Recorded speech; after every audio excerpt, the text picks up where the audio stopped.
여러분 안녕하세요. 재테크메이트입니다. 오늘도 새로운 ETF 출시 소식을 여러분들께 전해드리고자 합니다. KB자산운용에서는 최근 들어 공격적으로 새로운 종목들을 출시하고 있습니다. 리얼티 인컴을 담은 종목부터 비만 산업을 아우르는 ETF까지 2월 들어서만 벌써 몇 번째 신규 ETF 출시 소식을 전하고 있습니다. 그중 저는 가장 눈길이 가는 ETF로 KB스타 버크셔 포트폴리오 탑10을 여러분들께 소개해 드릴까 합니다. ETF 종목 명만 보셔도 아시겠지만 찰리 먼거와 워런 버핏이 위대한 기업으로 성장시킨 버크셔 해서웨이에서 투자하고 있는 대표 종목들을 한 번에 투자할 수 있도록 구성된 ETF입니다. ETF 소개 메인 페이지만 봐도 워런 버핏이 높은 비중으로 투자하고 있는 애플, 아메리칸 익스프레스, 코카콜라, 뱅크 오브 아메리카의 로고도 확인을 하실 수가 있습니다. KB스타는 이 종목의 투자 포인트로 버크셔 해서웨이가 달성한 장기적 투자 성과를 국내에서 그대로 실현할 수 있다는 점, 그리고 경제적 해자가 있는 기업에 투자할 수 있는 점, 마지막으로 연금 계좌에서 투자가 가능한 점을 이 종목의 강점으로 꼽고 있습니다. 저 역시 이 종목을 매수하게 된다면 연금 계좌 내에서만 매수를 할 것 같다는 생각이 듭니다. 버크셔 해서웨이라는 기업에 직접적으로 투자를 하고 있는 입장이 아니다 보니 이 기업의 성과가 얼마나 위대한지 정확히는 알고 있지 못했지만 KB스타에서 제공하는 자료에 따르면 1965년부터 2022년 말까지 워런 버핏이 버크셔 해서웨이를 인수하고 달성한 수익률은 무려 378만 %에 이른다고 합니다. 2001년 이후 S&P 500과 버크셔 해서웨이 주가 수익률을 비교한 차트를 봐도 S&P 500은 큰 폭으로 하락을 했던 닷컴 버블, 금융위기, 인플레이션 위기 총 3번의 큰 위기에서도 버크셔 해서웨이는 수익을 내거나 하락폭이 S&P 500 대비 매우 낮은 걸 확인할 수 있었습니다. KB스타 버크셔 포트폴리오 탑10의 구성 종목은 다음과 같습니다. 찰리 먼거는 보통의 기업을 싼 가격에 매수하기보다는 아주 훌륭한 기업을 보통의 가격에 매수하라 라고 했던 것처럼 버크셔의 포트폴리오는 경제적 해자를 가진 기업들 위주로 구성되어 있는 걸 볼 수 있습니다. 경제적 해자라는 말은 수십 년 전 버크셔 해서웨이의 레포트에서 워런 버핏이 처음 언급한 이후로 현재까지도 좋은 기업을 뜻하는 말로 많이 통용되고 있습니다. KB스타 버크셔 포트폴리오의 구성 종목 비중을 살펴보면 버크셔 해서웨이를 27.5% 비중으로 기본으로 지정하고 시작을 합니다. 나머지 72.5%의 비중은 버크셔 해서웨이에서 투자하고 있는 포트폴리오 상위 종목들로 구성이 되는 방식이고 애플, 뱅크 오브 아메리카, 아메리칸 익스프레스, 코카콜라 같은 기업들이 높은 비중을 차지하고 있고 이 5개의 종목이 전체 포트폴리오의 약 80%의 비중을 차지하고 있습니다. KB스타 버크셔 포트폴리오 종목이 추종하는 기초 지수는 솔렉티브 버크셔 해서웨이 탑10으로 이 지수의 변동성은 버크셔 해서웨이의 주가 변동성과 유사하도록 설계되었다고 합니다. 따라서 이 ETF에 투자를 한다면 버크셔 해서웨이 B 종목과 유사한 안전성을 가져가면서도 비슷한 수익률을 가져갈 수 있다고 언급을 하고 있습니다. 앞서 말씀드렸던 것처럼 이 종목의 기초 지수는 독일의 지수 산출기관인 솔렉티브에서 만든 기초 지수를 추정하고 있습니다. 종목 선정 방법은 버크셔 해서웨이를 27.5%로 고정시켜 놓고 나머지 10종목을 버크셔 해서웨이가 투자하는 종목에 따라 리밸런싱을 해나가는 방식이며 한 종목당 비중 제한은 최대 25%까지입니다. KB스타에서 제공하는 이 지수의 수익률은 버크셔 B와 매우 유사한 것처럼 표현을 하고 있는데 실제로도 그러할지 한번 확인을 해보겠습니다. KB스타는 버크셔 탑10 기초지수가 최근 3년간 유사 종목과 비교시 가장 좋은 성과를 보였다고 밝히고 있습니다. KB에서 제공한 차트를 보시면 노란색의 버크셔 탑10 지수가 2020년 12월 기초지수가 100이라고 가정하면 2023년 12월에 약 140 정도로 40% 정도 상승한 것을 볼 수 있습니다. 그에 반해 S&P 500은 약 130으로 30%의 수익률을, 경제적 해자 종목으로 구성된 기존의 모트 ETF는 약 135로 35%의 수익률을, SCHD는 약 125로 25%의 수익률을 기록한 것으로 나타나면서 버크셔 탑10 지수가 가장 좋은 성과를 기록한 것으로 보여집니다. 그렇다면 기간을 조금 더 늘려서 성과를 확인해보면 어떻게 되는지 보겠습니다. KB스타의 버크셔 포트폴리오 종목은 아직 출시를 하지 않았지만 대부분의 ETF의 기초 지수는 상장 이후부터의 데이터만 기록하는 것이 아니라 보통 몇 년 전부터의 기초지수 수익률 데이터를 제공하고 있습니다. 이 종목의 기초지수인 솔렉티브 버크셔 포트폴리오 탑10 지수는 솔렉티브 홈페이지를 방문하면 확인할 수 있고 이 지수는 2016년 5월 23일부터 데이터를 제공하고 있습니다. 2016년 5월 5월 23일에 기초 지수가 1000으로 시작을 한 걸 확인할 수 있고, 현 시점의 기초 지수는 2428로 지난 16년 5월부터 24년 2월까지 약 8년여의 시간 동안 2.4배 143% 상승한 것을 확인할 수 있습니다. 앞서 KB스타에서는 최근 3년간 S&P 500 모트 ETF SCHD와 비교 후 더 나은 성과를 보인다고 했던 만큼 이 기초 지수가 제공하는 전체 기간 동안의 수익률을 다시 한번 비교를 해보겠습니다. 저는 국내에 이미 상장되어 있는 모트 ETF인 에이스 미국 와이드 모트 가치주 그리고 S&P 500 버크셔 B 세 종목을 한번 비교를 해보겠습니다. 먼저 국내에 상장된 경제적 해자 ETF인 에이스 미국 와이드 모트 가치주의 기초지수 차트입니다. 이 지수를 KB스타 버크셔 탑10과 같은 기간으로 비교를 해보면 16년 5월부터 24년 2월까지 약 208% 상승한 것을 볼 수 있습니다. 앞서 버크셔 탑10 지수가 143%였는데 상당히 많은 차이가 나고 있는 걸 볼 수 있습니다. 다음은 버크셔 B 주가 차트입니다. 이 종목 역시 같은 기간으로 16년 5월부터 24년 2월까지 확인을 해보면 동일 기간 약 195% 상승한 것을 볼 수 있습니다. 버크셔 B 종목이 1순위로 27.5% 비중을 기록하고 있지만 수익률만큼은 버크셔 B에 비해 많이 떨어지는 모습입니다.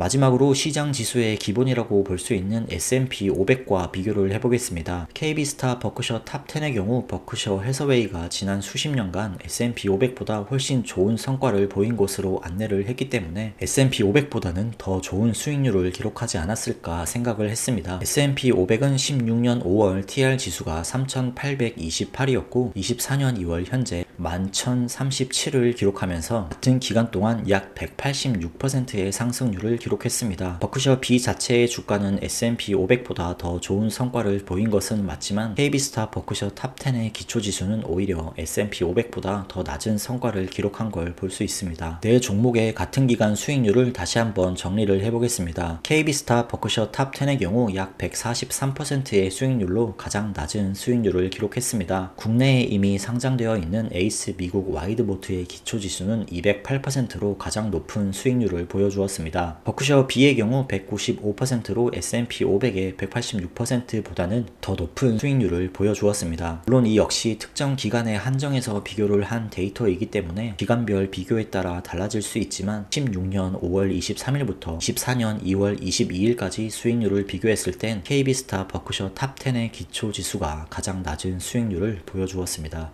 KB스타 버크셔 탑10 종목이 국내에서 인기를 끌기 위해서는 이미 국내에 상장되어 있는 경제적 해자 기업을 모아놓은 에이스 미국 와이드 모트 가치주 대비 더 좋은 모습을 보여주어야만 인기를 끌 수 있을 것으로 보입니다. 에이스는 2018년에 출시가 되었음에도 불구하고 현재 기준 시총은 823억 원으로 국내에서 크게 인기 있는 ETF는 아닌 상황입니다. 에이스의 경우 기초 지수에서 종목 선정 기준이 매우 까다로운 형태로 되어 있기 때문에 실제 총 보수가 0.68%로 일반적인 S&P 500 추종 ETF 대비 매우 높은 총 보수를 기록하고 있습니다. KB스타 버크셔 탑10은 초기 10,000원으로 시총 80억 원 규모로 상장할 예정입니다. 운용 보수는 0.3%로 에이스 대비 더 낮게 출시를 하지만 실제 총 보수는 출시 이후 상황을 모니터링 해봐야겠습니다. 최근 들어 KB스타가 나스닥이나 S&P 500 ETF에서 총 보수 부분에서 좋은 모습을 보여주고 있기 때문에 버크셔 탑10 종목에도 신경을 써준다면 에이스 대비 어느 정도 인기를 얻을 수 있지 않을까 개인적으로 생각을 해봅니다. 배당금 관련해서는 분기 배당이라고 안내를 하고 있지만 버크셔의 투자 철학을 따라 배당까지 모두 재투자한다는 별도 언급이 있기 때문에 배당은 모두 재투자를 하지 않을까 생각을 합니다. 마지막으로 KB스타 버크셔 포트폴리오 탑10 종목에 대한 내용을 한번 정리를 해보겠습니다. 이 ETF가 추종하는 솔렉티브 버크셔 탑10 기초지수는 16년 5월부터 24년 2월까지 같은 기간 동안 비교 종목 대비 가장 낮은 수익률을 기록하고 있습니다. 과거의 수익률이 미래를 완전히 대변할 수는 없지만 버크셔 이름을 달고 나오는 ETF인 만큼 적어도 버크셔 B 정도의 수익률은 따라갈 수 있어야 하지 않나 라는 아쉬움을 가져봅니다. 특히나 S&P 500보다도 낮은 수익률을 기록한 것은 출시 초기 당장 이 ETF를 매수하는데 주저함을 가질 수밖에 없을 것 같습니다. S&P 500보다 더 높은 비용을 지불하면서도 투자를 한다는 건 그만큼 기대 수익률이 높아야 하지만 백테스트 결과만 봤을 땐 당장 큰 메리트는 없어 보입니다. 하지만 KB스타가 최근 들어 잘하는 낮은 비용이나 이름값에서 오는 거래량 등이 뒷받침을 해준다면 투자 종목의 다양성 측면에서 어느 정도 흥행은 할 수 있지 않을까 개인적으로 생각을 해봅니다. 최근 들어 출시한 ETF 중 서학개미 ETF 다음으로 가장 흥미로운 종목이 아닌가 개인적으로 생각이 드는데, 과연 시장에서 어떤 성과를 보여줄 수 있을지 앞으로도 지속해서 지켜볼 예정입니다. 오늘 영상은 여기까지입니다. 도움이 되셨다면 구독과 좋아요 부탁드립니다. 다음번에도 더욱 유익하고 도움되는 영상으로 찾아뵙겠습니다. 시청해주셔서 감사합니다.